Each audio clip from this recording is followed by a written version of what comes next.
Shouldn't you just be focusing on school? Why are you doing that? That's a pretty big mistake. There you go, guys. You heard it first from Jacob. It's probably going to be 100 people that go do that now. Probably like hundreds of thousands of dollars coming through Stripe while I'm like sitting in the class.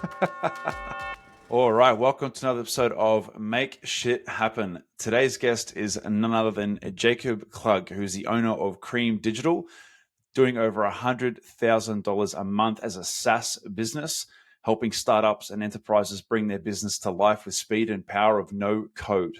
The crazy thing about Jacob is that this man is only 20 years of age. Jacob, man, thank you so much for coming on today.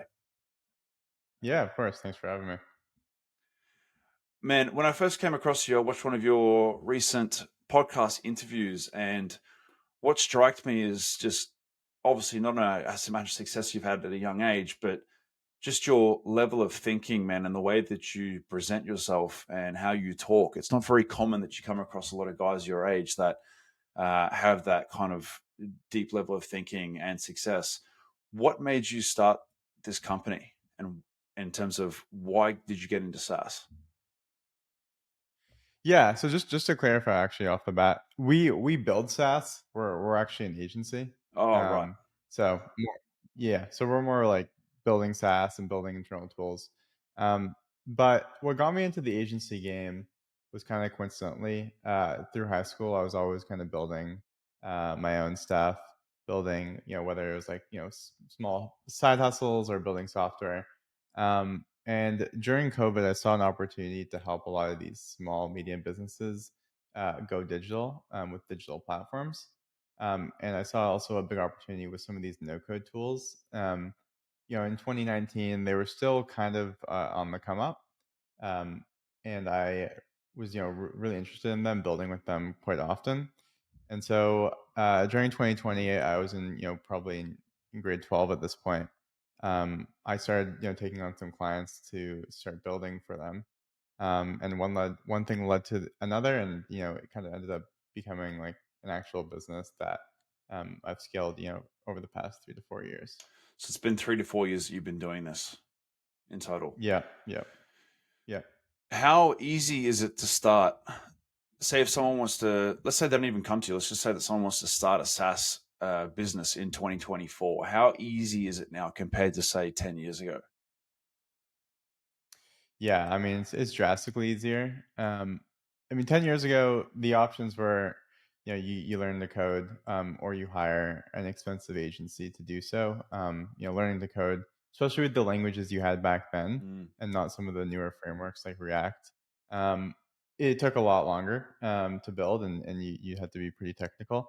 And then with an agency, if you were to go to a traditional development agency now to go build a SaaS, you're probably looking at 6 to 12 months of dev time, and then you're looking at easily six figures, 100K plus. Mm. So now, like in the past like 5 years, there's been an emergence of no code, low code tools. We prominently use Bubble, but there's Webflow, there's Softer, there's WeWeb, there's a bunch of these tools. And basically, what they allow people to do are they enable non-technical people to build, whether it's SaaS, internal tools, and everything in between.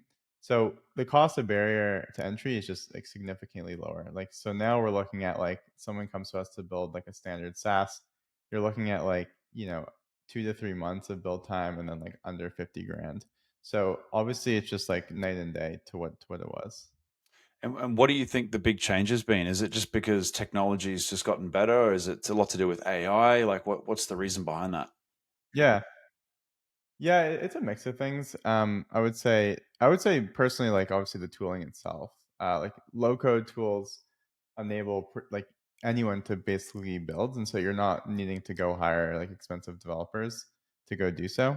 Oftentimes even to start a software, you would have to go raise money, and now you're seeing a lot more bootstrapped businesses because one, the technology from a development standpoint, like using frameworks like React is a lot better and quicker, and so you can have solo devs or two devs to build something.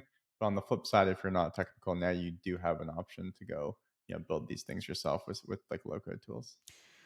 So let's deep dive into starting a SaaS business in 2024. what would you, if someone was to wanted to recreate an idea that they had, whether it's for, for a startup or for a, sales or marketing company per se, how would you first go about taking, I guess, your concept and proofing it before even starting a SaaS business? Like, how do you get proof of concept? Yeah, so I think a lot of people like make the mistake of like having an idea, thinking it's a good idea, and then going after and starting building it. That's a pretty big mistake. Just because it's really hard to solve a problem that people actually want to be solved. Oftentimes, people will come up with an idea and then go tell their friends about the idea, or go ask people if they would use this app. And majority of the times, your friends or acquaintances will be pretty supportive and say, "Yeah, this is a great idea. Go build it." And I can tell you from personal experience, and also just I'm sure other people can attest, that is like 9 times out of 10, like not the Yeah. case. Your friends are usually being nice to you. People don't actually want to give you the truth. Yeah. So the first thing is that you need to be, clear on what problem you're solving, I would say. And so there's a whole like, discovery research phase of going and trying to talk to people that are in your ICP, or, your potential customers, and going to understand like how they've done, how they've solved that problem in the past. So not asking questions like, would you use this, or like, how much would you pay? Asking questions about like, okay, how have you solved this problem in the past? That will be able to give you a good idea of like their actual behaviors, rather than trying to predict the future.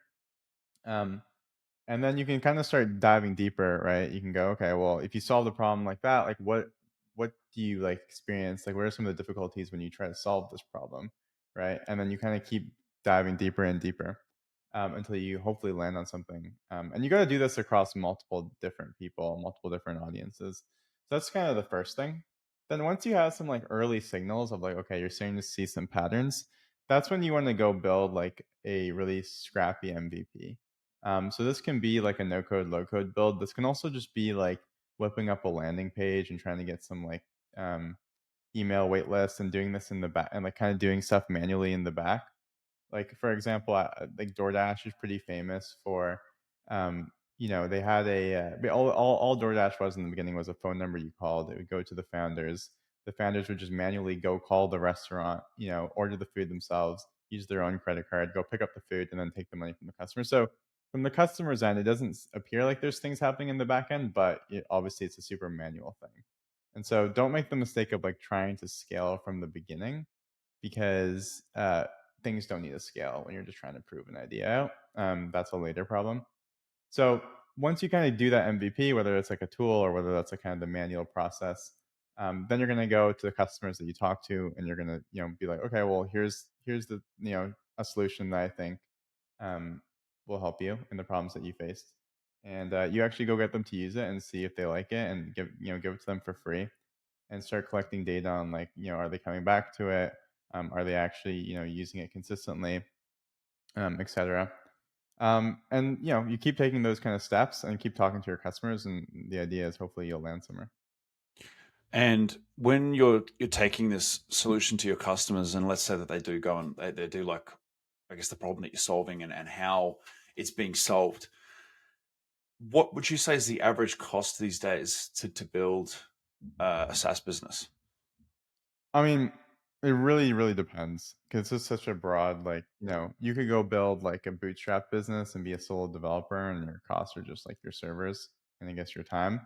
You could go raise a bunch of money and go build a whole team around it. But assuming like your audience probably wants to build more, probably I would say lifestyle, like, things where they probably won't need like as much outside capital and kind of can start it on themselves. Assuming you're non-technical and you want to go the low code, no code route, I think you're probably looking at, if you want to do it yourself, then that's basically free. But if you want to hire someone like an agency or a developer, you're probably looking to spend at least 10 to 20 grand. 10 to 20 grand. Because obviously, like, if you were to start this business, as we discussed, when technology wasn't as easily available as it is today, it would have been a hell of a lot more Yeah, expensive. So, due to the fact that we were yeah. talking about no code, I would have assumed that the cost of getting this up and running, depending on what you're doing, of course, would have been on average would have cost less. You're saying that now it costs less? Well, I would have assumed if technology has gotten better and you don't need to be, Yeah, say, yeah, yeah. like an engineer to go and do your own code, like you can just do basic concept of a proof of concept through no code. I would have assumed that the cost of this would have gone down significantly for the average person. It definitely has. I mean, something similar would probably cost like, 100 to 200 grand. Mm. So you're looking at like a Well, as I said, 20% like if you're going to go difference. and try and like replicate something like Microsoft, it's not going to be 20, 30 grand. It's going to be a hell of a lot more expensive than that. But when you started Cream Digital, what was some of the biggest hurdles? Like when did you start to make money with this business? I mean, it probably took us like first year was like a little slow of like trying to figure out like how we wanted to position ourselves.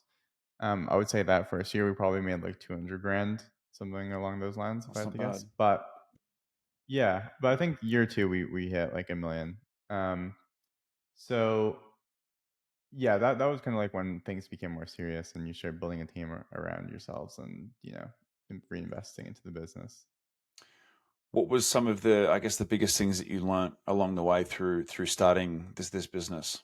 Um, there's a lot of stuff. I mean, more from like the business perspective, or more from like software and building SaaS, like I anything think in from particular. building perspective, like a lot of my audience that watch this, I'd say over 50% of them are looking to start their own business, whether it's SaaS or an agency or trying to get into real estate or sales and marketing. And what were some of the, because you obviously like doing 200 grand a year in your first year in business is not exactly common. And that obviously means that, your business, your agency, what you were doing and the value providing was extremely good, hence why you got the result that you Mm, got. So for people that are looking to start their own business, and I guess in terms of making sure that their mindset is right when they're going into starting a new business, like what obviously you would have come across a lot of hurdles when starting this business. So if you were to yeah. do this again, how would you tackle this differently, and how would your mindset be going into it? Yeah. I mean, I think something that I'm like like frequently reminded is like, don't try to be everything to everyone, and just be like the best to one person or one audience. And I think that was something that we got right. Um, or I mean, we got right probably more than most people beginning, but we still frequently like are trying to narrow down even more. I think there's an assumption that if you can be broader and do more things and like provide all these different services to all these different people, that you'll just capture more of the market. But the actually the opposite is true, where if you can become the best at one thing to one particular audience, solving one problem, you're just going to be able to reach that person with that problem a lot faster and a lot easier. And people tend to underestimate like how much money you can make just sticking to one problem with one audience. Like you could, I mean, depending on the problem and the audience, obviously you can build like an 8, 9 figure business just on that. And people don't realize that. So I would say that's something that like I'm frequently reminded, and like we're kind of going through that right now of like refocusing. But that's probably the biggest I would say thing that to like when starting off is like, what are you going to be the best at, and who are you going to help? Yeah, because I remember listening to something you said in your last interview around. Correct me if I'm wrong. You said people are so concerned about, uh, as you said, trying to be everything versus just trying to provide as much value as possible in what you do, and the Yeah, rest will come. Do you think that? yeah. Yeah, sorry, go on. Sure. Yeah, I think it was something around like people are really obsessed over the making money, right? And you should focus more on providing value, and then the money will come. In terms of with your clientele and your business partners or people that you've done business with, uh, what does that look like in your world in terms of providing value? Like, were there clients that you worked for free for a significant amount of time before they started paying you? Like, how did that look in your world? No, I mean like value is just like you actually need to like again kind of repeating myself, but value is just like you need to actually solve a real problem. And like people just like completely underestimate like how hard that actually is. It sounds really simple and it sounds like a no-brainer, but very few people are able to do it. And that's why um, you only have so many big companies. Um, so when I say providing value, I mean like your customer can pay you, but like whatever they pay you, like they better like get that return. Mm. Whether that's like whether you're a marketing agency and you're guaranteeing, not maybe not guaranteeing, but the hope is that they put in $10,000 and you return them 30,000. That's one way to look at it. Or if you're someone maybe more similar to us who builds internal tools for SMBs enterprises, then our hope is you pay us 10 grand and we're going to save you an additional 50 grand in the next 6 to 12 months because the tooling will make you more efficient. And so that's the value. It's not about like charging nothing or like selling yourself short. Yeah, I think a lot of people don't do get that confused quite often. But I do think that depending on what your business is and what you're doing, there is a time and a place for working for free, as we discussed, especially in early concept when you are starting off in retrospect to what you're doing. But I think initially with your first few customers, getting those testimonials in around, you're providing a good service to your clientele and they are getting a lot of bang for buck. It is very important that you do that early on in the piece with your business.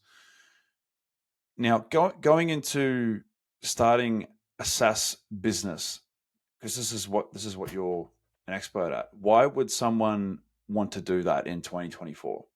Um, Where's the opportunity I lie? would say, yeah, I mean, I just think, and this isn't really like a SaaS thing. I think it's more just like, because we build SaaS, we build just regular like non SaaS, we build internal tools. Like I think it kind of spans more around like the opportunity I see with low code and no code, and then SaaS is just like a subsector of that.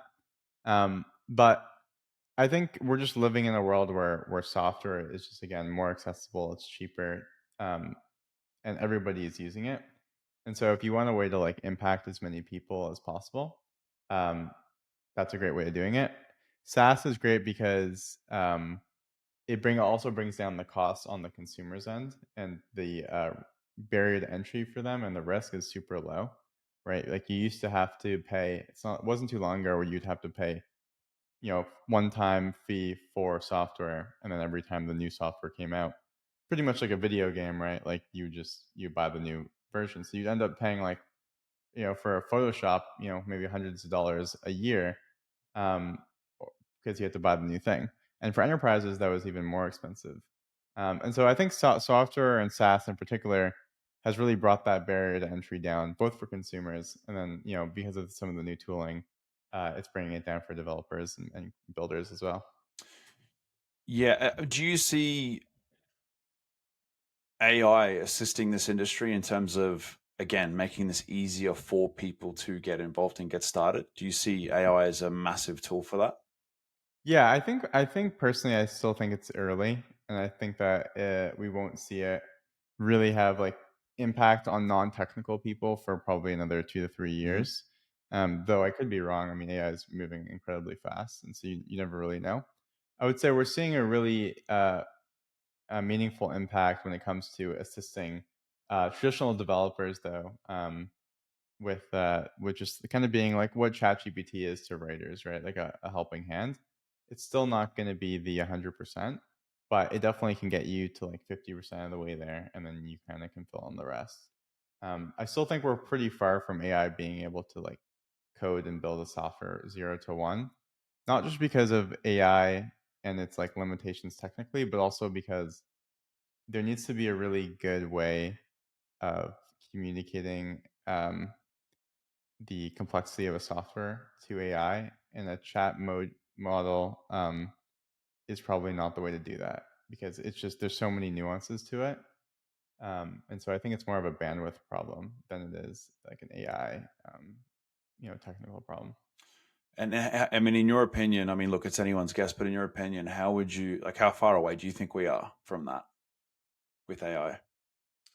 Like to build software 0 to 1. I mean, yeah, I'm not. I would say like maybe like 5, 10 years if I had to Mm. guess, but um, still, I don't know if like software is such a wide spectrum, right? Like technically, it probably could build a piece of software right now, but it wouldn't be great.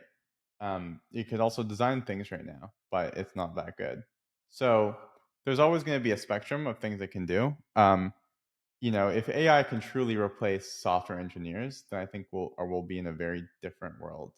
And potentially, I don't know if that's a good world or bad world. That's up to everyone, but um, it's definitely be a different world. It would be like extremely impactful, not just to software, but to every element of our life. So Yeah, because one thing I've noticed, some of the biggest industries that have changed, especially for me, having this show, and one of the biggest things for me is editing, and I spend a lot of time and money putting editing into the show, and I've seen so many new software businesses that have come out that are now using AI to basically edit long form into short form. Like there's a company yeah, called Opus Clip, excuse me, that yeah, I use from time to time, and they're already putting in B-roll features and things like that into the software that you use, so that you don't yeah, have to stuff around with importing all this other footage. You can get it just like from first putting the clip into then getting it done. It's just very, very quick. The speed behind it is yeah. quite crazy. Do you see, in your opinion, do you think AI is going to turn around and replace a lot of people's jobs, or do you think it just needs to be more seen as like a tool to assist you to get your jobs done? Yeah.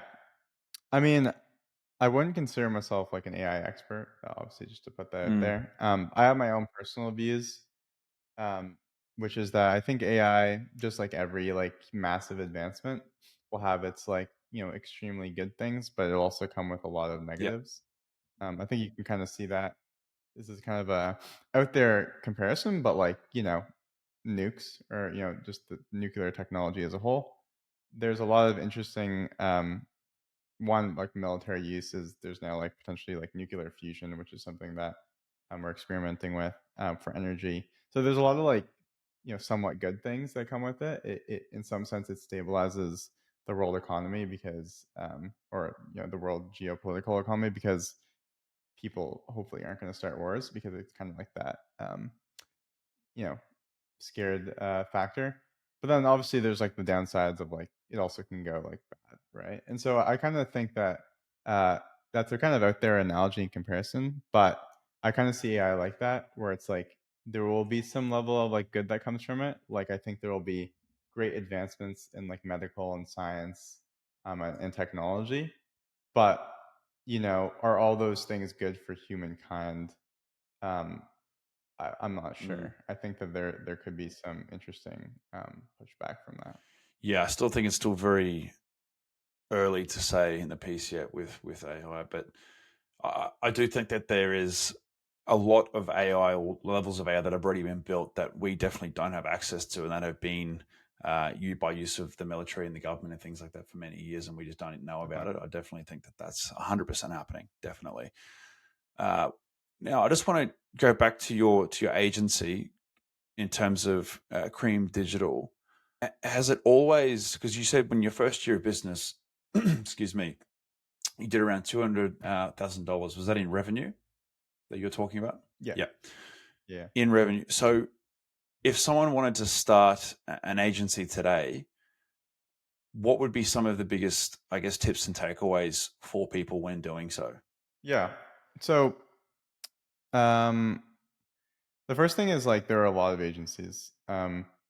So I know I've said this like 3 times at this point, but the first thing is you got to really make sure like what is your unique like difference in that?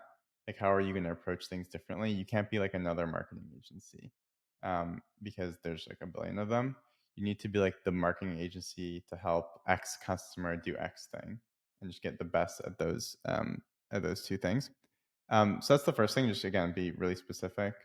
Um, Second off is like, it's helpful to just find a partner or a team that like complements your skill sets. So, if you're more of a sales guy, finding more of a product operations person.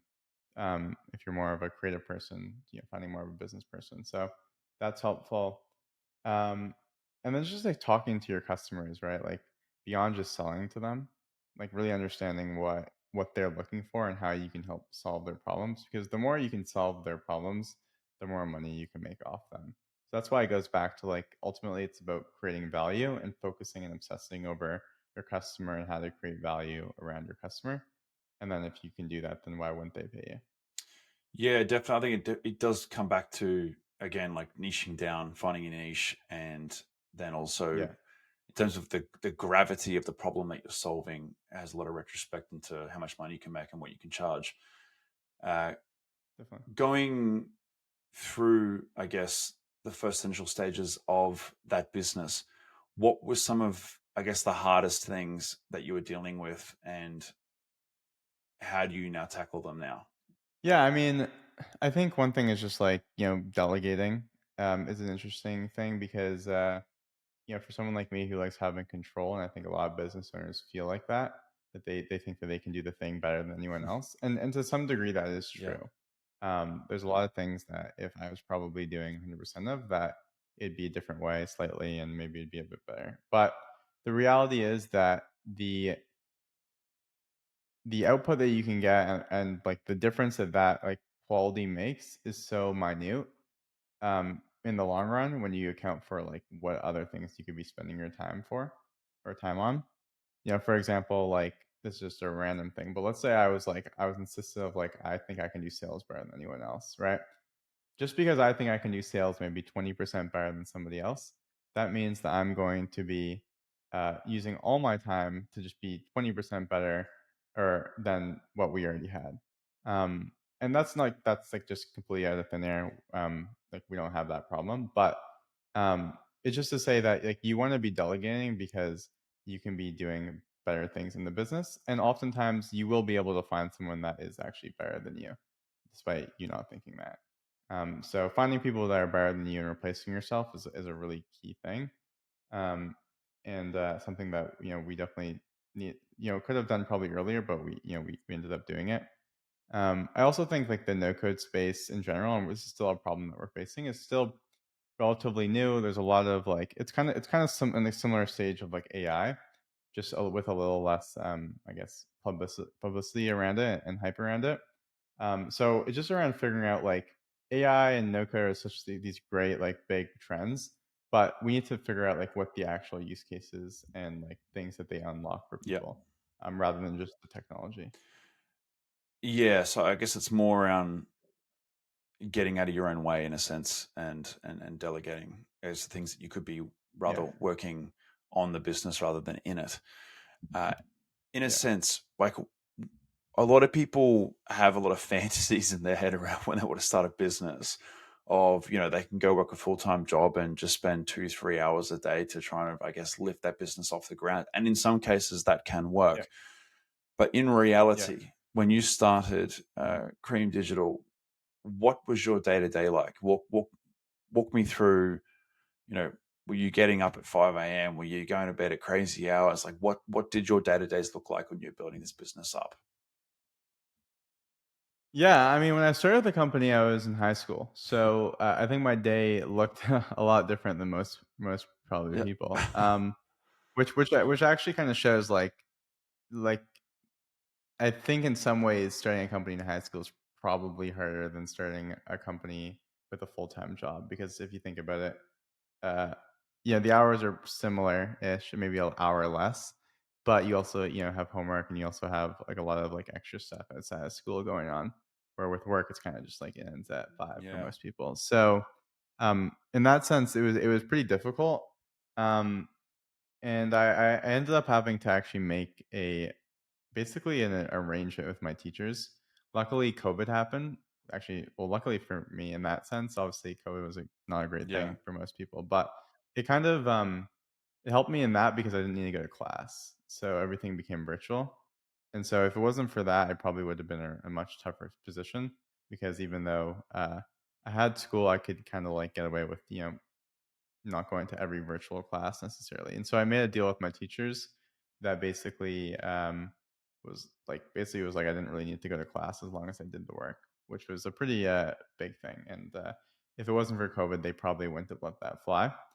Um, but yeah, I mean, it was just a lot of like working like in the evenings and weekends and stuff like that. I think when you really enjoy what you're doing, it's not really something you think about necessarily.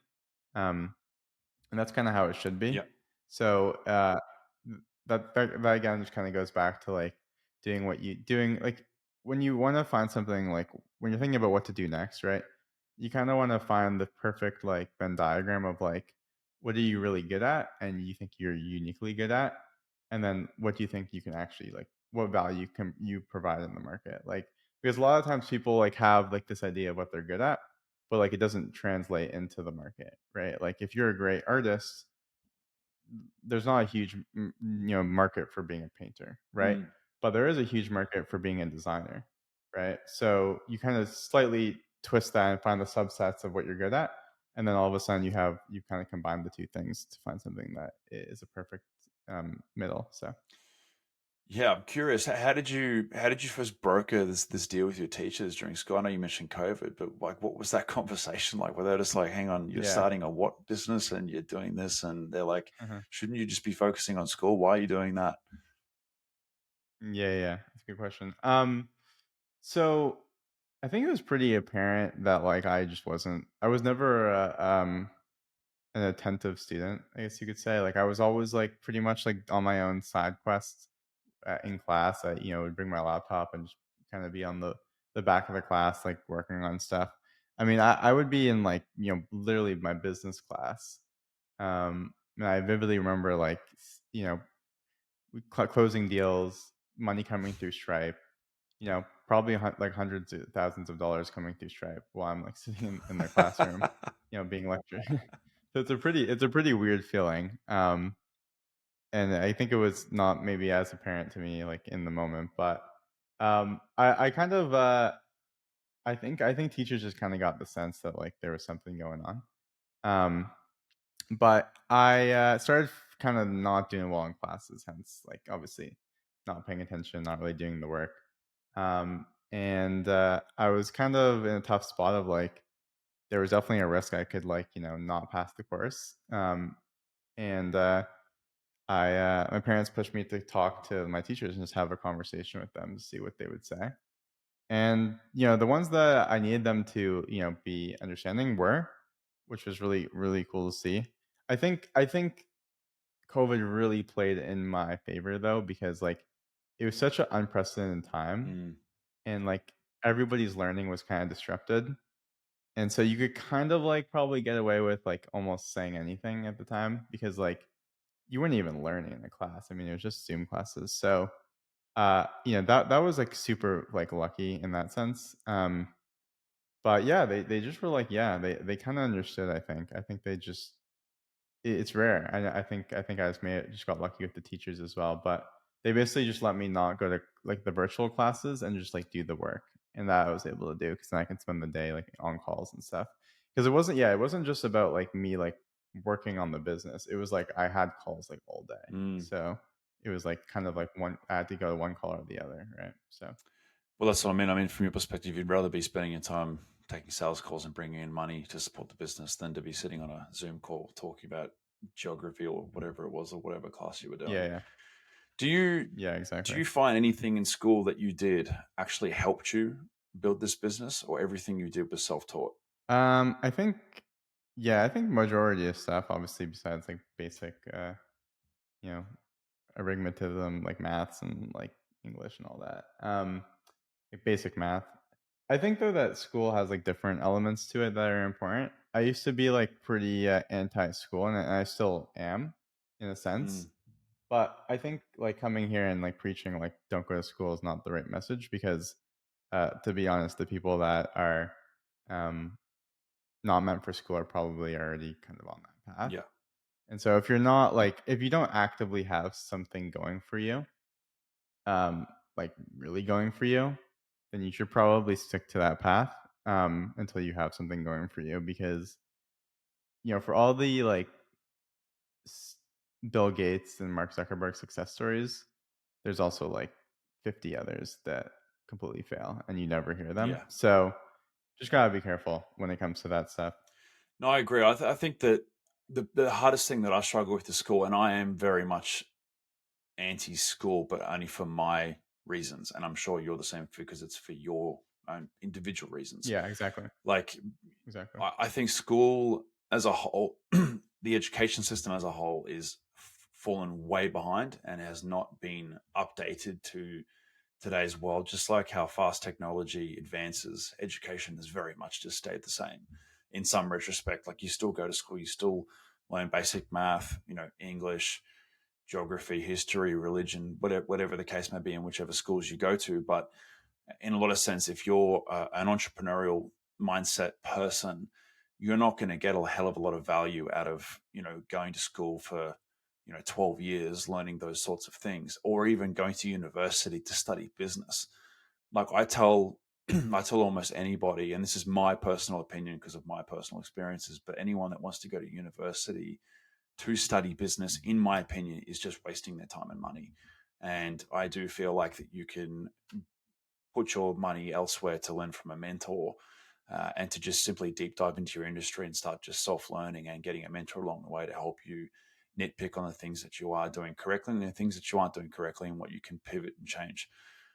But I think that the education system right now is letting people down majorly in that retrospect, and even university too. Like, don't get me wrong, if you want to become a lawyer or a doctor or an accountant or things like that, then absolutely you need to go to university.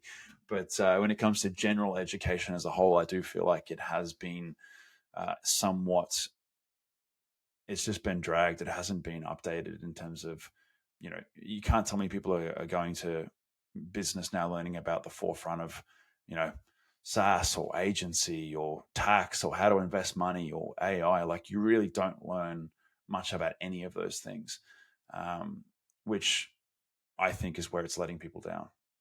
Yeah, yeah, definitely. I think there's a really big opportunity that is being missed just because you're having so many people, kids. I don't know what the hour amount adds up to, but I believe it's probably close. Some, the kind of the expression is like 10,000 hours to master a skill. I'm pretty sure that you're in school for over 10,000 hours. Mm, So, um, given that, I don't think people come out with probably mastering any skill, obviously, or far from it. But I think that there are some like kind of soft skills that you gain in school, right? Of just like grit and hard work and socializing and stuff like that's not really like obviously trackable.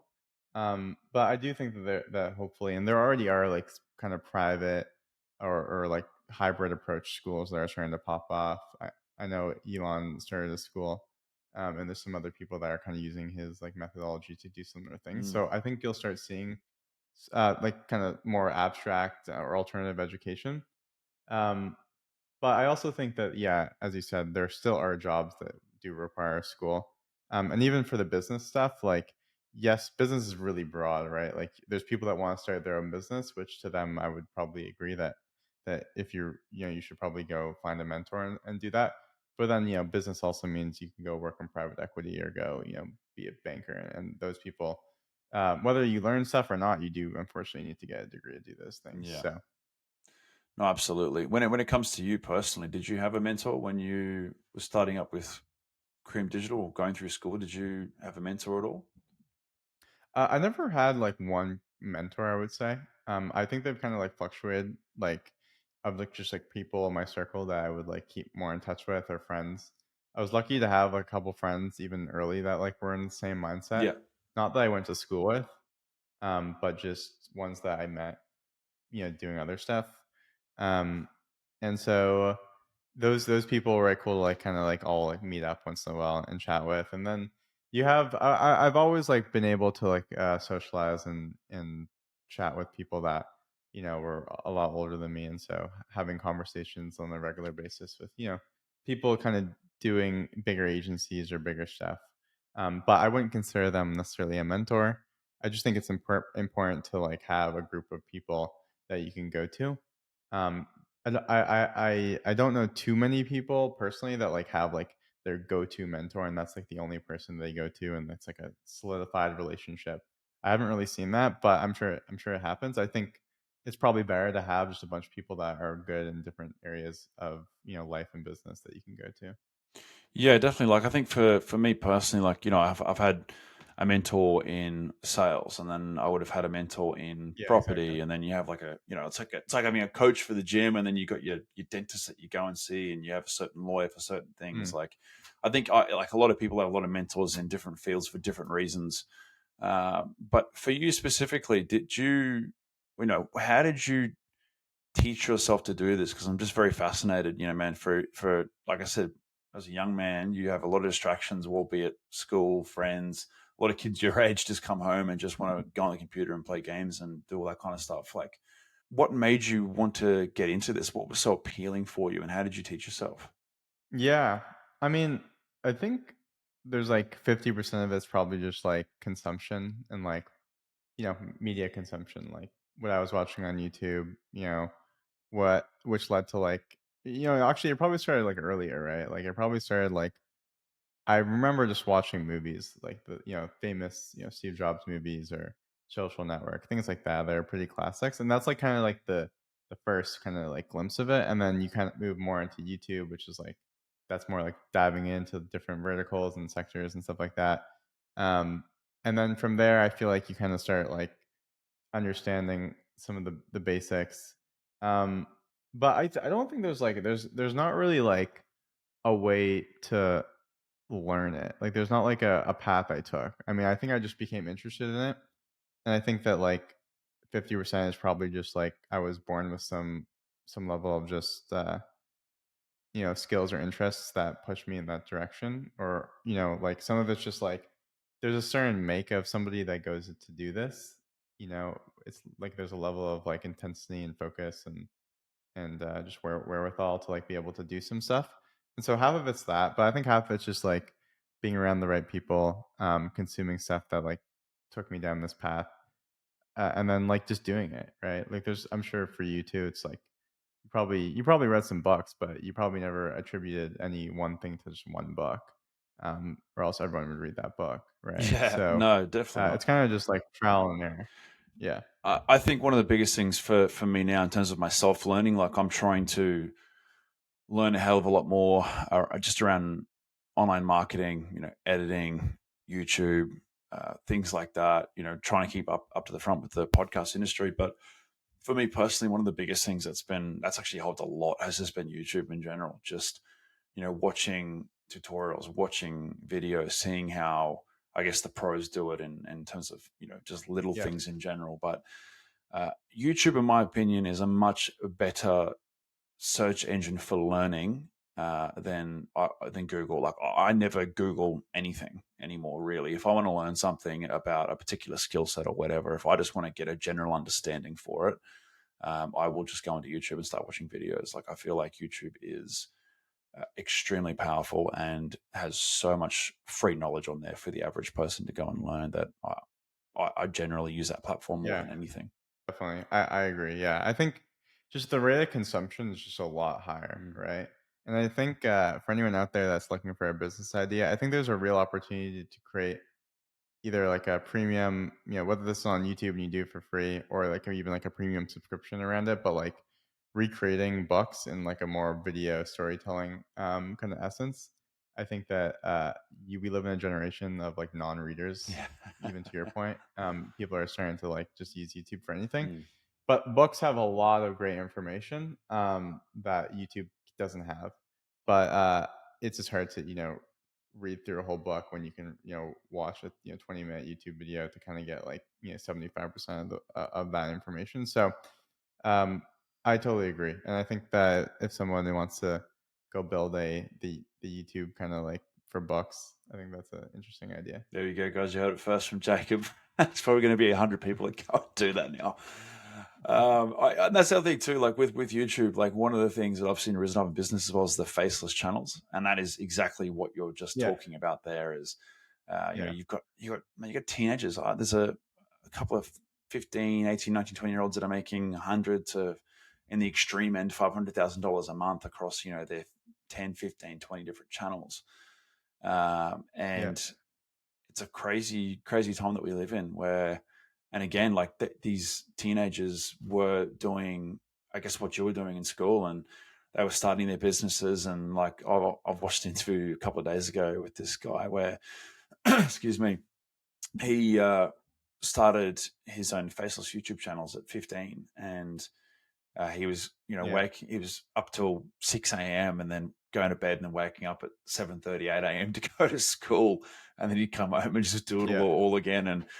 I think that entrepreneur and business in general in the online space is at an all-time high, and it's only getting more and more competitive. But I do think that YouTube is such an amazing platform for so many people to use, and it just doesn't get used as much as a lot of people like, especially in Australia. Like I feel like a lot of people in Australia, even though the platform does get used a hell of a lot here in this country, a lot of people don't understand the power of YouTube and what you can generally learn, and just the people that you can connect with and network with. Like I reckon 80% of my guests that I have on this show have come from YouTube, just from videos that I've seen Hmm. them, that I've watched personally myself, or from other interviews that I've had or watched, like yourself.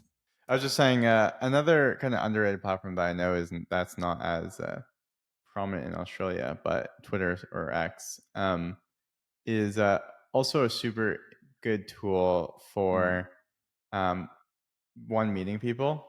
Twitter's done a really good job of like just the algorithm of like once you kind of fit within, let's say you're a business guy, like it will start feeding you like, similar to like TikTok or anything or YouTube, like it will start feeding you business content. But the difference is like these are like true people that you can kind of like, and there's a lot of people posting content that you can kind of like reach out to and like connect with.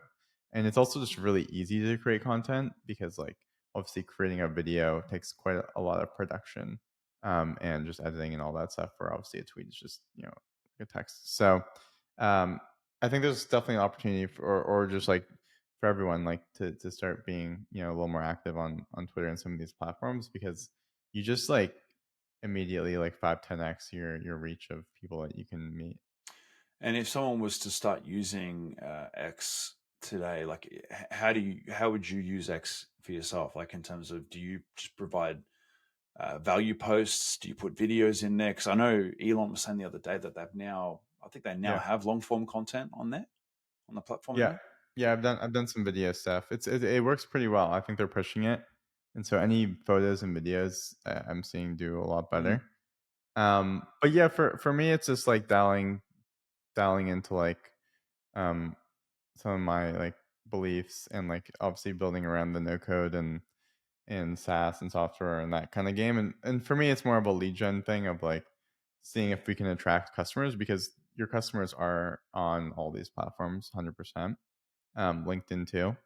So yeah, I mean, just again, providing value, engaging in other people's comments and stuff like that is a great way to kind of get the ball rolling. But just trying to build yourself as like I'm the guy to go to for X, right? And not for X, but for like any topic, um, is uh is a good thing to do. Yeah, like I think one thing you just said there is great advice, is commenting on other people's posts that you want to tap into their audience of. Uh, Mm, like, for example, if there's any big podcasts that I follow, or if there's any real estate companies that I follow, and they've got a big audience, I will try and write a controversial comment on the video, not to bash the content, but just in terms of maybe a controversial view of something that I have about the industry or whatever. And I do find that it gets me a lot of comment likes, but then people will go on and actually look at my profile and will then start to follow me, and then they'll get to know me and they'll start to going through and doing my content as well. yeah, totally. So, Jacob, in regards to your business with Cream Digital, man, how can people find you?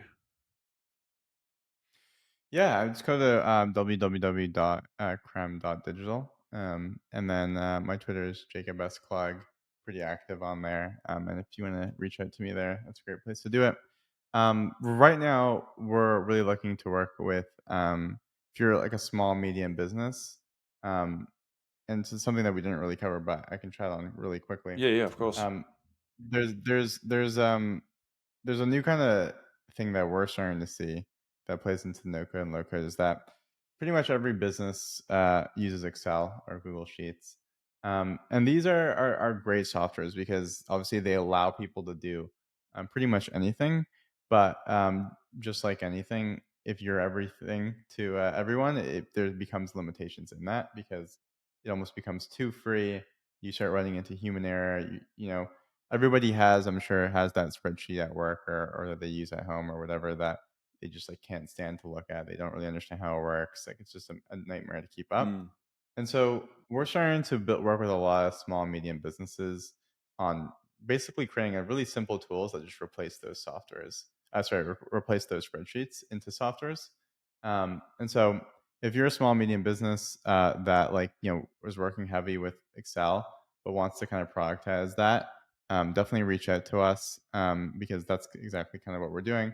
If you're also like looking to test new products or build kind of rapidly build new things at like quite a fraction of the cost to what it would normally cost to build software. That's another great use case because not too long ago, like obviously the idea of like replacing your Excel with a software would make no sense just because of the cost and the time. But now that it's like down so much, it's starting to make a lot more sense because in the long run, you're going to save. If you're making a tool that's 25% more efficient for the 10 people that are using it, you're right now getting 25% across 10 people's time in salaries worth. So that's a pretty meaningful amount that adds up every month. Definitely. So that's basically the stuff that we're doing, and yeah, That's quite interesting. So you're basically productizing, I guess, people's spreadsheets and I guess all the information across the data that they have. exactly. Exactly. Yeah. And then also another thing is like solving your own problems first. Mm. And then if you can able to do it, then you're able to have an opportunity to productize that and actually sell it as a software itself. So we're seeing that happen as well. Um, so it's a really interesting phenomenon that's happening across all stages of business right now. Yeah, definitely. That's an interesting concept. I mean, just thinking off the top of my head, I've got probably 7 or 8 of those that I use that are an Okay. absolute nightmare. So maybe we need to have a chat after this. Yeah, we work with a lot of real estate companies because we find that real estate's I'm not necessarily a wizard on real estate itself, but we do know that like obviously you're dealing with like really complex spreadsheets, whether that's like managing properties, whether that's doing like analysis on like what places to buy and tracking the reporting on that, whether it's just like internal tracking of like making sure people are getting paid and rent being paid and maintenance stuff is going out. Like this stuff is such a headache to deal with in a spreadsheet, and there's no automation to it. And so like literally just the simplest tool can end up saving like and even like saving the person's job completely. Like you may not even need 2, 3 people on your team to just manage a single spreadsheet. You can replace that within like one tool. So Yeah, absolutely. No, that's very true. And I think a lot of people have a lot of clutter in their business when it comes to that, and that can definitely be cleaned up. But man, definitely. Jacob, man, just want to thank you so much for coming on today. And there's been some really Yeah, of course. massive, massive value provided today, man. It's definitely got me thinking. So thank you so much. For everyone that's wanting to get in touch with Jacob, I will make sure that all of the uh, links are in the show notes below. So don't stress about writing it down. I will have it all in there for you. I'll have his website and his social media handles if you want to reach out to Jacob. But yeah, man, again, thank you so much for coming on. And Yeah, of course. man, it's not every day that I get to have people on and talk about, this topic. So it's very interesting to me. Awesome. Yeah, thanks for having me. It's a great conversation. Yeah, definitely, man. Talk to you soon. Thanks, man.